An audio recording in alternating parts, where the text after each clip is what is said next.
S, ಇನ್ನು ಗಣಿ ಧನಿಗೆ ಜೇಲೂಟವೇ fix ಆದ ಹಾಗೆ ಕಾಣಿಸ್ತಾ ಇದೆ. ಗಾಲಿ ಜನಾರ್ದನ್ ರೆಡ್ಡಿಗೆ ಮತ್ತೆ ಜೇಲೂಟ ಫಿಕ್ಸ್ ಆಗಿದೆ. ಗಾಲಿ ಜನಾರ್ದನ್ ರೆಡ್ಡಿಗೆ 7 ವರ್ಷ ಜೈಲು ಶಿಕ್ಷೆ ಪ್ರಕಟವಾಗಿದೆ.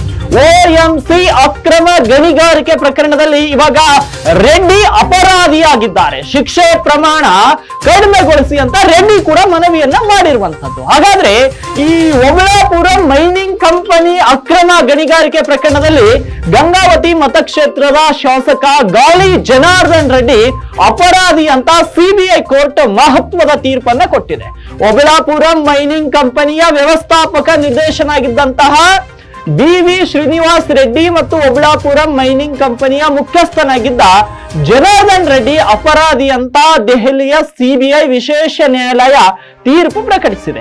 ಶಾಸಕ ಗಾಲಿ ಜನಾರ್ದನ್ ರೆಡ್ಡಿಗೆ ನ್ಯಾಯಾಲಯ 7 ವರ್ಷಗಳ ಶಿಕ್ಷೆಯನ್ನ ವಿಧಿಸಿದೆ. ಈ ಮೂಲಕ ಗಾಲಿ ಜನಾರ್ದನ್ ರೆಡ್ಡಿ ಅವರ ಶಾಸಕ ಸ್ಥಾನಕ್ಕೆ ಕುತ್ತು ಬರುವಂತಹ ಸಾಧ್ಯತೆಗಳು ಎದ್ದು ಕಾಣಿಸ್ತಾ ಇದೆ. ಇನ್ನು ಇದೇ ಪ್ರಕರಣದಲ್ಲಿ VD ರಾಜಗೋಪಾಲ್, ಡಿ ರಾವ್ ಮತ್ತೆ ಲಿಂಗಾರೆಡ್ಡಿ, ಕೆ ಮೆಹಪೂಸ್ ಅಲಿ ಖಾನ್, BV ಶ್ರೀನಿವಾಸ್ ರೆಡ್ಡಿ, ಹೀಗೆ ಇವರು BV ಶ್ರೀನಿವಾಸ್ ರೆಡ್ಡಿ ಜನಾರ್ದನ್ ರೆಡ್ಡಿಯ ಸಂಬಂಧಿ ಮತ್ತು OMC ಕಂಪನಿ ಕೂಡ ಅಪರಾಧಿ ಅಂತ ಕೋರ್ಟ್ ತೀರ್ಪನ್ನು ನೀಡಿರುವಂತದ್ದು. ಹಾಗಾಗಿ ಗಾಲಿ ಜನಾರ್ದನ್ ರೆಡ್ಡಿಗೆ ಇವಾಗ ಜೈಲೂಟ ಫಿಕ್ಸ್ ಅಂತ ಹೇಳಲಾಗ್ತಾ ಇದೆ.